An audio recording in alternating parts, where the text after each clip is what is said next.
This is Katie O'Hagan, the voice of Mia Winters in Resident Evil Biohazard. And when I'm not babysitting temperamental bioweapons, I'm listening to the Crimson Head Elder podcast.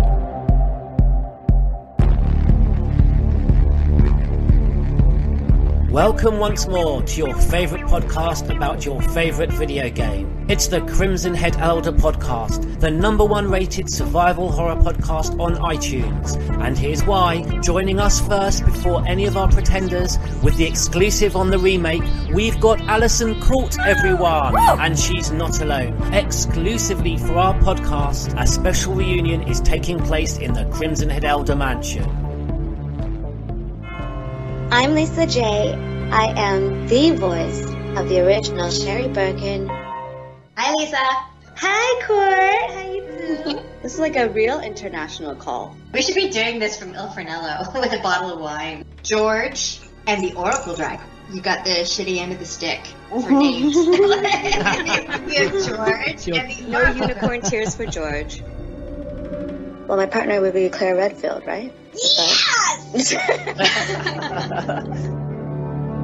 They felt a lot of pressure from fans to reach out to me. With regard to Revelations 2? No, with regard to the remake.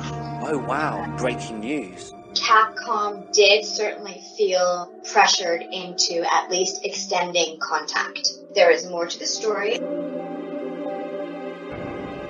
Outbreak. It was groundbreaking. They have no idea what we went through with that first game. Everything was new. So while it is a flawed game, I love it, and I would love to see more files come out for it because we've recorded a ton. There's so much that never actually came out.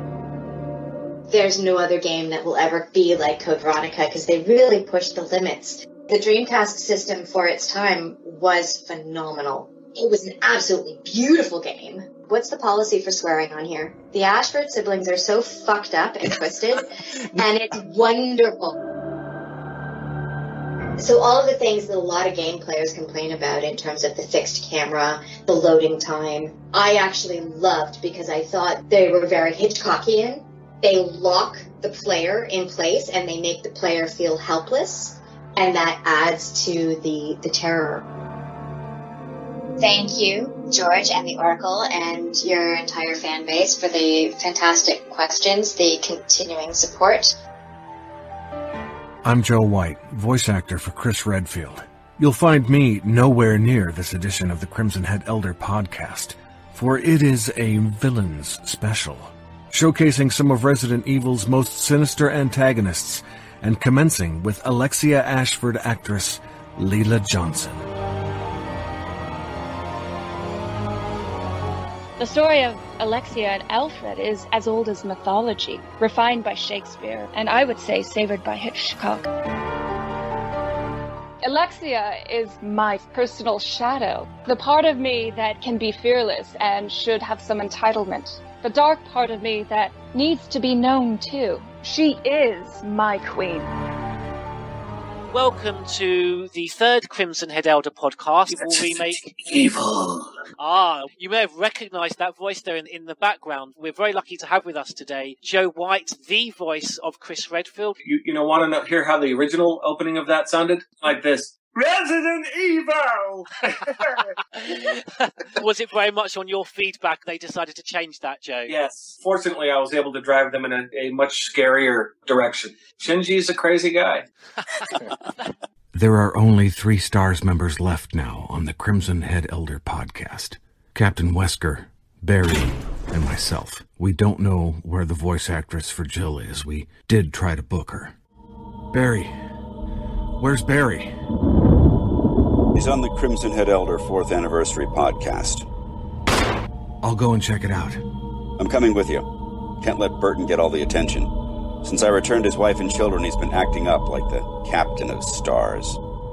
Not 1, not 2, but 3 members of STARS. This is Chris Redfield from Hollywood, California. Go STARS! We're privileged to have series antagonist supreme, Albert Wesker, Mr. Peter Jessup. I can feel his cold, insidious stare piercing... Oh, Christ. That was quite unnerving. This is Peter Jessup. I am Bucket, snarky British robot, and the AI for the ship. Can you give us a line? That wasn't on my list of questions. While he's shooting at the monster, he says, "Well, turns out I'm pretty good at this." That's how my mother wants me to speak. I will go sit in my backyard with my iPad. That's how I relax at the end of the day. I was hoping for something a bit more evil. Well, I smoke a cigar sometimes. That's Oh, there we go. Resident Evil the musical. Resident Evil the musical, exactly. I can think of about 10 different words that rhyme with Raccoon City, too, so that's good. We could set the whole thing in Spencer Mansion. We'll have dancing zombies. Come on, this thing writes itself. Actually, Joe and I met at the launch party for the relaunch of the remake. That was a very interesting evening. Yes, it was. The place was packed to the gills. And it was so loud that I had asked if we could move to a quieter area. So they moved us to the back. My one chance at celebrity, and Peter blew it. I'm sorry. Mr. Jessup, when you did your voice for Wesker, that you put marbles in your mouth to make it sound sweeter? He's not the Godfather. I did not, in fact, put marbles in my mouth, no. I got to try that now, though. That sounds interesting. What websites are you visiting, David? File that under urban legend. Yeah. The way I wanted to play Wesker was that he doesn't lose his cool. There's no screaming, no big displays of histrionics. He was a very calm, cool character. And they said, "Oh, no. It's a very common American expression. Don't be a hard dog to keep under the porch, Barry." And I said, "It is.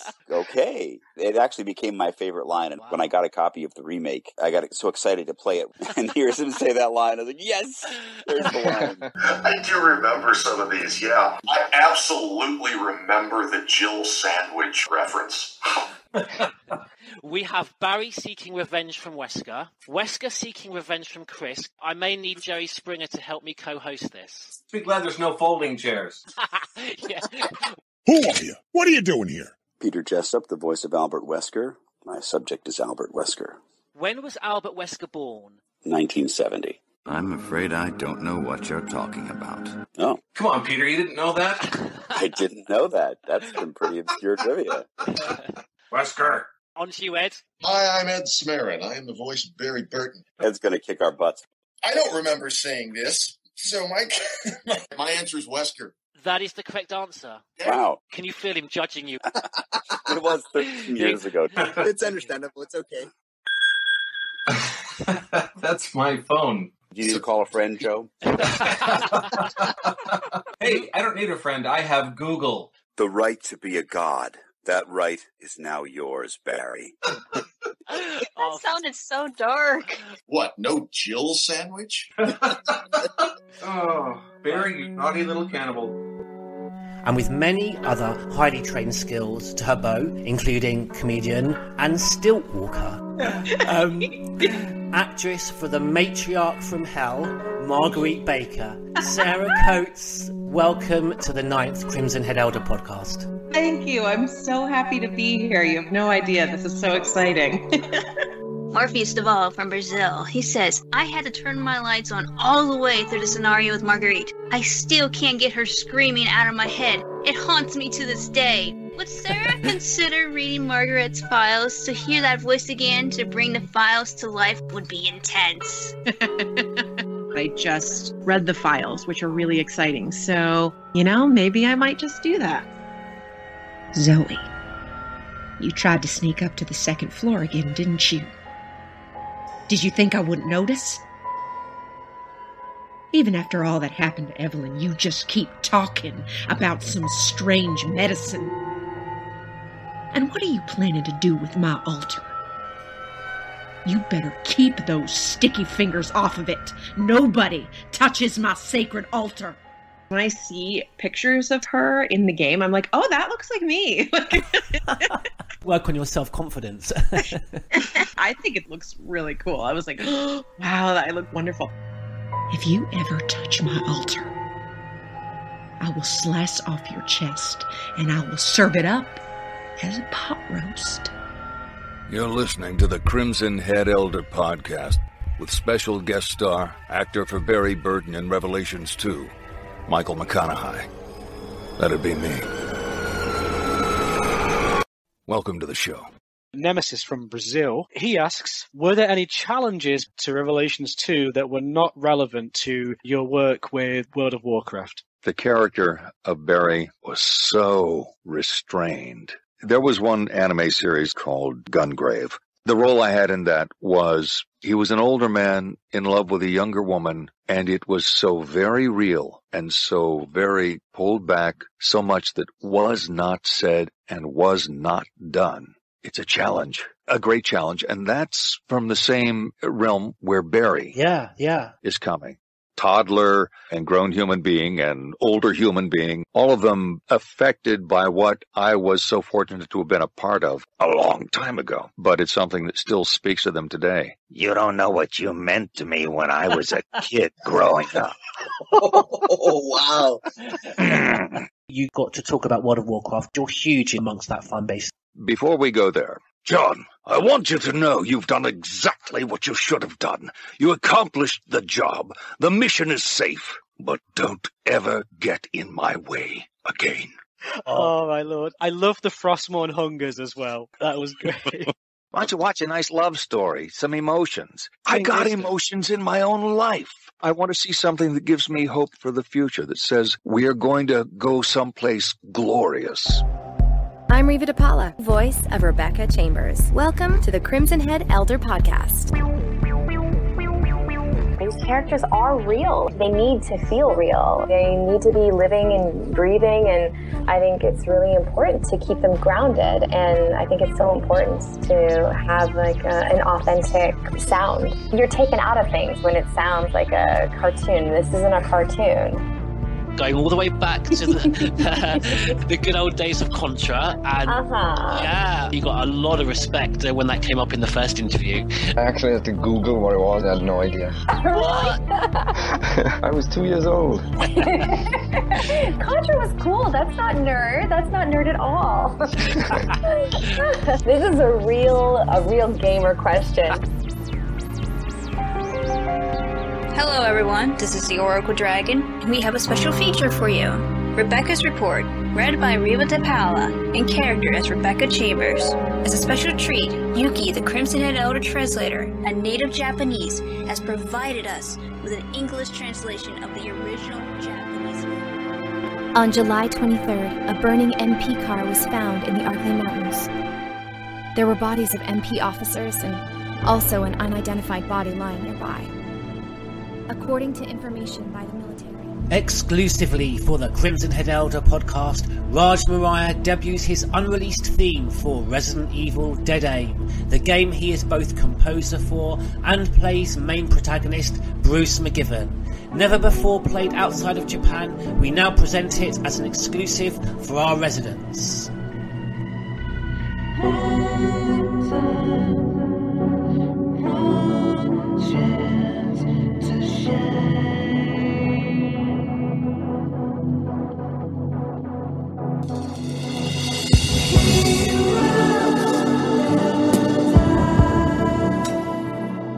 Have you seen any of the Resident Evil movies? A little bit older than me that I went to school with is named Kim Coates. Kim Coates was one of the stars of the Resident Evil movies, and Kim has been in several of my brother's movies. Has he ever discussed the Resident Evil movies with you? Or has he apologised? I'll get an apology out of him. You know what? I'm going down there to talk to him about this. I'm going to get an apology out of him for you guys. You better record that. Yeah. I'll get that with my iPhone. I'm going to surprise you guys. I'm going to try and get that if I can. Oh my word. She's also going to be reprising her role as Jill Valentine for another iconic Resident Evil file reading. I cannot wait for that. The queen of anime, Michelle Ruff. Hi, everyone. Across the globe. Wow, it's so big. Welcome to the Crimson Head Elder podcast. Well, thank you, George. It's a pleasure to be here. Ray Redfield, one of our members, has asked whether you feel you share any character traits with Jill at all. Be careful how you answer. I guess I can be kind of a bitch sometimes. She has to put up with Chris's clunky dialogue most of the time. So you answered that very candidly. Thank you. So you've made it this far.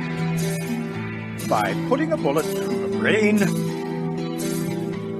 Everyone's gonna die!